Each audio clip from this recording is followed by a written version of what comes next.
اب ایک مسلمان کے سامنے حدیث آ گئی، ایک مسلمان کے سامنے نبی علیہ السلام کا طریقہ آ گیا کہ ایک مسلمان عاشورہ کے دن روزہ رکھے، یہ سنت عمل ہے۔ پھر جب یہ 10 محرم آتا ہے، 10 محرم کے دن ایک مسلمان کو بتایا جاتا ہے حضرت حسین سے وفا کرنے والے کون تھے، حضرت حسین کو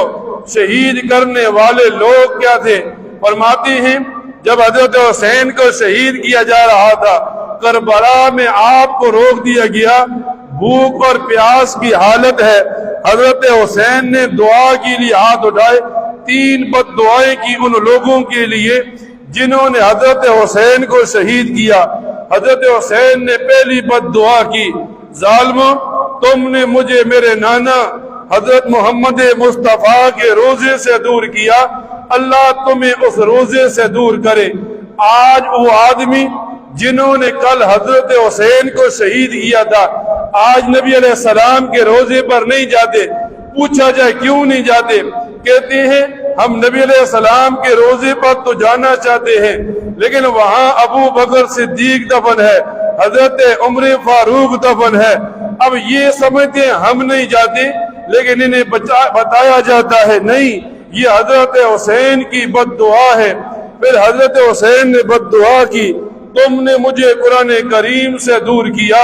اللہ تمہیں قرآن کریم سے محروم کرے۔ اب ساری دنیا میں یہ لوگ جنہوں نے حضرت حسین کو شہید کیا تھا، ان کی نسلوں میں کوئی آدمی ایسا پیدا نہیں ہوتا جسے قرآن کریم یاد ہو، جس نے قرآن کریم کو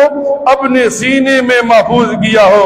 پھر حضرت حسین نے بد دعا کی کہ تم نے مجھے نماز سے دور کیا، تم نے مجھے مسجد سے دور کیا، اللہ تمہیں بھی مسجد سے دور کرے۔ آج یہ لوگ جنہوں نے حضرت حسین کو شہید کیا تھا، مسجد تو بنا دیتے ہیں، سمجھتے ہیں ہم نے مسجد بنائی، لیکن اس کا نام مسجد نہیں رکھا جاتا، ان کی اپنی عبادت گاہ رکھی جاتی ہے۔ دنیا میں بندہ نظر دوڑاتا ہے، وہ لوگ نظر آتے ہیں جنہوں نے یکم محرم کو حضرت فاروق اعظم کو شہید کیا، جنہوں نے 10 محرم کو حضرت حسین کو شہید